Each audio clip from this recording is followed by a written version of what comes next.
Hi guys, my name is ARA and you're watching Buntis Vlog.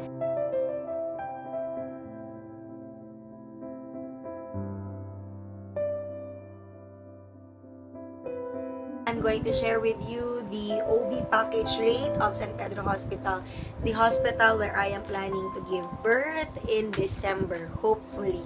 Okay, so let's start with the package rate.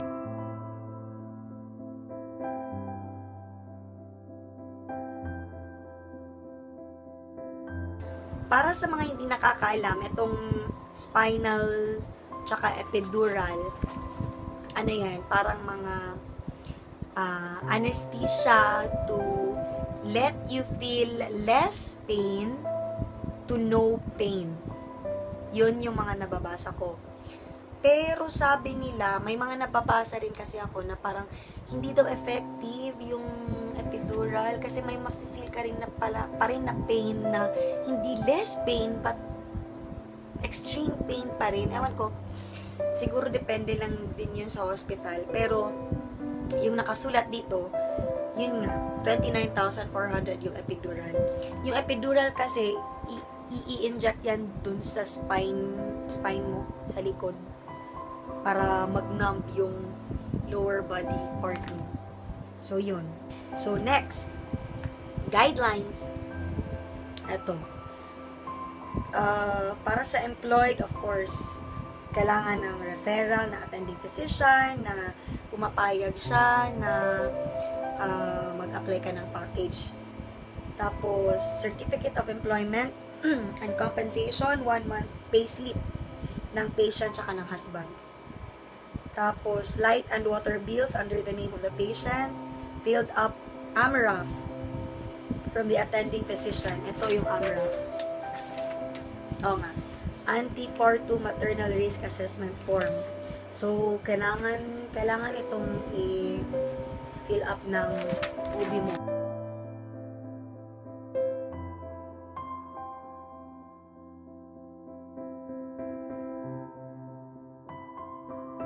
Tapos, kailangan din ng attendance to mother's class. So, kailangan mong may mother's class sila, like siguro seminar yan. Doon lang din sa hospital.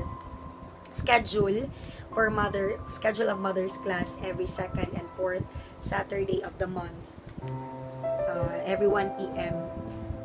5th floor o Bigay conference room. Para sa mga unemployed naman, kailangan din ng yung mga requirements, kailangan ng referral pa rin ng attending physician.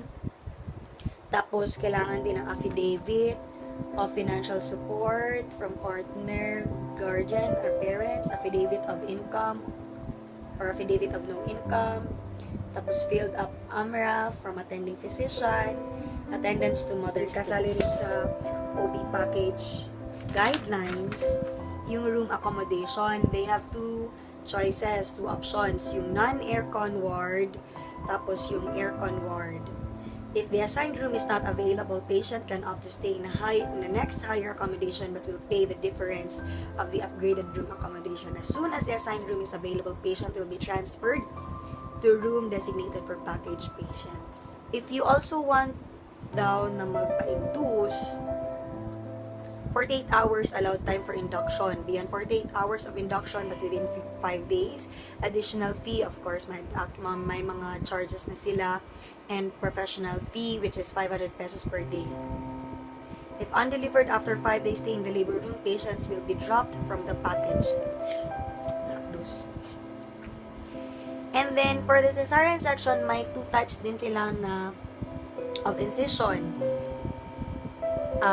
Midline vertical incision, and di ko mabasa to, masyado siyang technical, pero yung sinasabi nila na yung pangalawang type of incision is yung bikini type. So, vertical meaning dun sa